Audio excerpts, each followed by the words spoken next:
Yeah, but we have to start off though with the Texans Monday night victory over the Dallas Clown Boys. Sorry, Cowboys.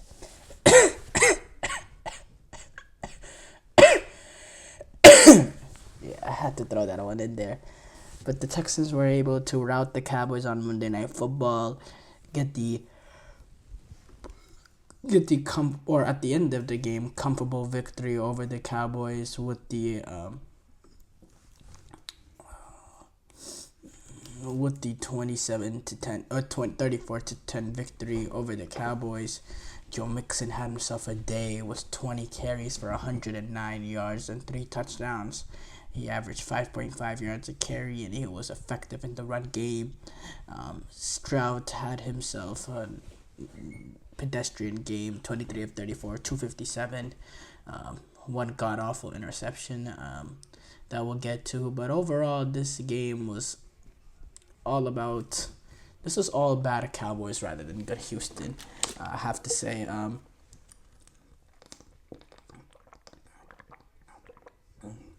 Now, obviously, the Cowboys are coming into this game challenged as a unit.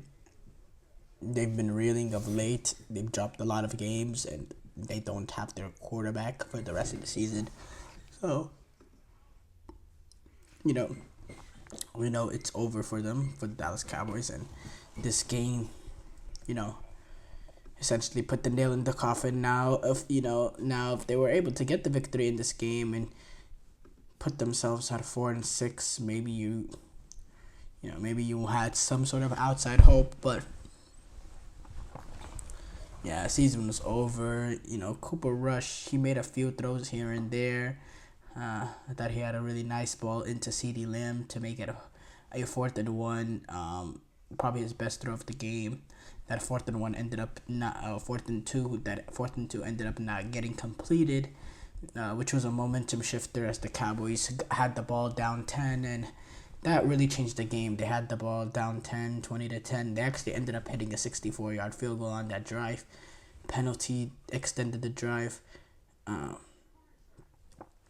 For the Cowboys get it on get the ball. It's back on that drive. They end up gaining a few more yards, and they find themselves 4th and 2 from around the 25 or so, or no, not even the 25, like the 18 or something like that. They didn't end up getting that, and not only they missed out on on the touchdown, but they missed out on all 3 points there. Then it completely blew open the game for the Texans. Or actually, no, the Texans offense stalled because they were pretty pedestrian the entire game. That Texans offense, but then the occurrence, the defensive touchdown from the Houston Texans, where they were able to strip sack Cooper Rush, recovered by I forgot what lineman it was, but recovered by one of the Cowboys linemen, who he also ended up fumbling the ball. And then Texans recovered, touchdown. It reminded me, very similar. The 49ers actually benefited off a play like that. You go all the way back to that year that the Niners reached the Super Bowl the first time. That really, really good team that the 49ers had, where they played Seattle Seahawks, and I believe they were 8-0, the Niners, 8-0 entering this game, 8-0, and they were going up against the Seattle Seahawks that were also had a really good record. I believe they were 7-2 or something like that, and they 49ers got one of those double fumbles, and then they strip sacked Ross, and then I think Effetti, the lineman for the Seahawks, ended up recovering the fumble. He tries to run with it, then he ends up coughing it up into DeForest Buccaneers' path, who returns for a touchdown. Exact same play to that, and once that happened, But yeah, as far as the Dallas Cowboys, what can you say? You want to build for next season at this point. This season is a wrap. You're 3-7. You're beyond the outside looking in. Now you're in a position where you're looking at next year's draft picks. Mike McCarthy, he's a dead man walking at this point.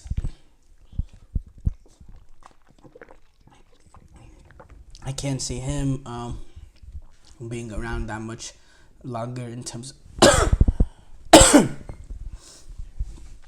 as a head coach of the Cowboys. I think it's just got stale there, and Yeah, they're really in a horrible position. This Dallas Cowboy organization is because they just re-signed Dak Prescott. He's the highest paid quarterback in the league, and there's some serious questions if he's up to the caliber of that contract. He's been in the league for, he's 30. I believe he's 30. Yeah, he's 31 years old. Gonna be turning 32 in July, and he's won 2 playoff games in his career. And the most recent one came against a Buccaneers team that finished 8-9 in that regular season, and scraped into the playoffs by winning one of the worst divisions in the history of football.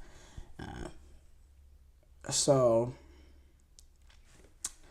so there needs to be context with that. Now, obviously, he's had some really good regular season performances, and he has been in the MVP. He was in the MVP race last season, but that MVP caliber quarterback that we saw in the regular season, where was he against Green Bay when the Cowboys needed him the most? And again, I understand why the Cowboy fans are reluctant to put the whole future of the organization in his hands, because, well, he's let them down over and over again. And Jerry Jones, he wants all the power, all the control, and of the Dallas Cowboys. And the problem with that is, when he has all the power, when he's the owner, when he's the general manager, it clouds his judgment and all of the responsibilities. Him not being, all the responsibilities he just can't satisfy. And now you hear some of the things that he's saying. You're wondering, is that old age getting to him? Some of the stuff that he says after the game, sometimes there would be real football intellect in terms of what came out of Jerry Jones's mouth, and most of the time I would disagree with it. Yeah, but there was at least some intellectual concepts here and there. Now I really don't know what he's saying anymore, and the Dallas Cowboys are just beyond a mess.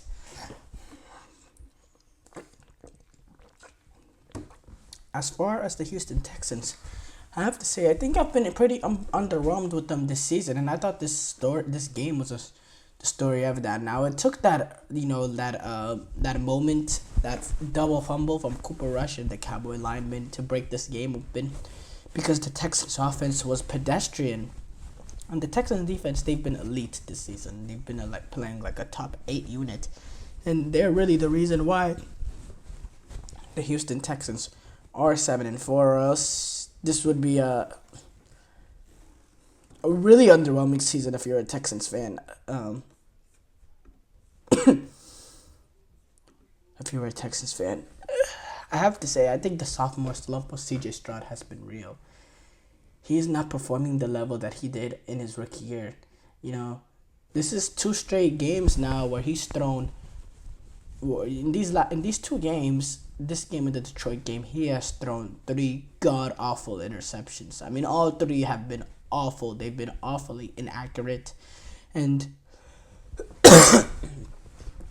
and sometimes, when you're an elite quarterback, sometimes you just make the wrong decision. Bad decision making, that happens once in a while. You can't get everything right. You can't read everything right, and sometimes you just throw the ball in the wrong area. The problem with these interceptions is not reading the defense wrong. It's none of that. You're just missing the receiver. These receivers are running wide open. That first interception to Detroit, against Detroit, Carlton Davis jumps it. Again, the one thing you can't do with an out route is leave it inside, or you give that corner the opportunity to make a play on the football. That second interception against Detroit, the dude is wide open as ever. Like, it is the most simple throw to make. If you throw the ball with a little bit of velocity, he decides to try to loft it up there.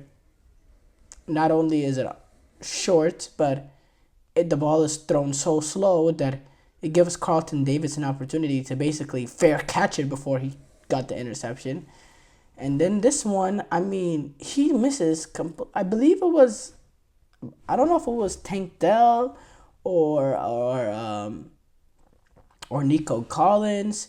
I'm forgetting exactly who the receiver was that was wide open on the play, but he overthrows him by about, he throws it 10 yards higher than what it's supposed to be, and it's right into the hands of uh, the Cowboy, the Cowboy, and right into the hands of Malik Hooker. It was a horrible, god awful throw. And the Texans just overall this season, they've been massively underwhelming. Uh, yes, not having Nico Collins is a big impact in how what we've seen of CJ Stroud of late. But to be honest, even when he had him throughout the duration of the season, it has been pretty poor from CJ Stroud. Um, it's just the truth. It's just the honest reality. This season, overall, he's really struggled in certain games. I look back to how he played, how he played against Minnesota. I thought he played, you know, decent against against Jacksonville. I thought again against the Green Bay Packers he was poor, 10 of 21, 86 yards.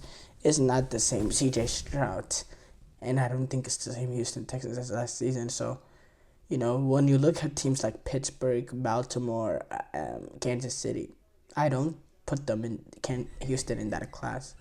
What what they benefit on is they have arguably the worst division in football, with the Colts, Titans, and Jaguars being their three competitors. So that's a big boast for them. But yeah, there's some serious issues.